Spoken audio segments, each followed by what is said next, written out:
Faire de l'égalité une réalité, c'est le slogan qui accompagne ces marcheurs de l'égalité dans leur périple à travers tout l'Hexagone. Sous l'égide de la Maison des Potes, ils sont une nouvelle fois en campagne contre le racisme. Le lundi 20 novembre, la délégation faisait escale à Montpellier. À chaque fois qu'on passe dans une ville, on passe à l'hôtel de ville avec le message faire de l'égalité une réalité. Avec les citoyens, on discute avec eux sur le contexte local et aussi sur les méthodes qu'eux ils ont pour lutter contre ça. Mais en même temps, nous, on leur explique un peu les dispositifs qui sont à notre disposition, mais aussi notre manière de lutter contre ces phénomènes-là.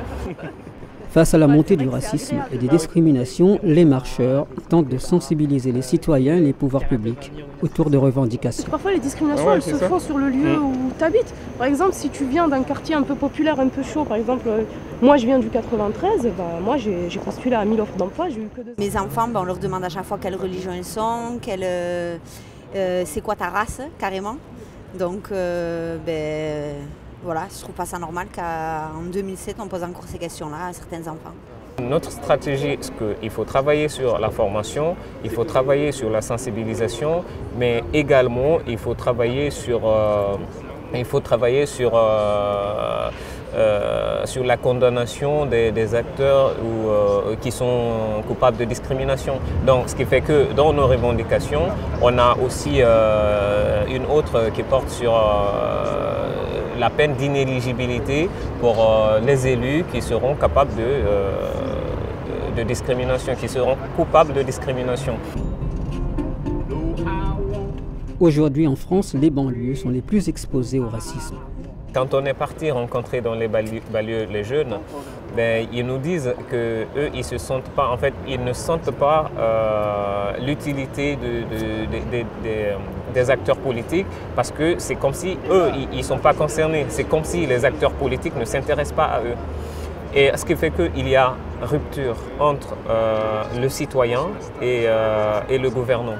Ce qui est vraiment important, c'est de tendre l'oreille aux jeunes parce qu'en effet, ils se sentent discriminés. Donc des fois, la permanence seule derrière le bureau et la fois d'après, on lui demande s'il a fait ça, s'il a fait ça.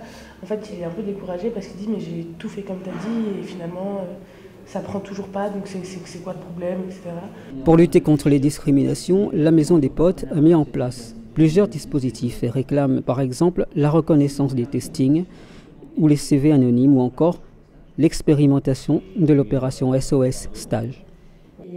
On s'est rendu compte que le taux de réussite des élèves ont évolué depuis qu'on a mis en œuvre ce projet dans ces écoles-là. Et après, on a des lycées qui demandent, parce que maintenant ils ont vu que ça avance, parce que le dispositif, pour l'expliquer un peu, c'est que nous, quand on vient, on installe une permanence au niveau du lycée, on reçoit tous les élèves, on apprend aux élèves comment faire une lettre de motivation, comment faire un CV, mais également comment tenir un entretien d'embauche. Après Montpellier, ce sera au tour de Nantes, Le Mans ou Lyon, entre autres, de recevoir les marcheurs de l'égalité. Arrivée prévue à Paris le 16 décembre. Au total, 32 villes auront été visitées.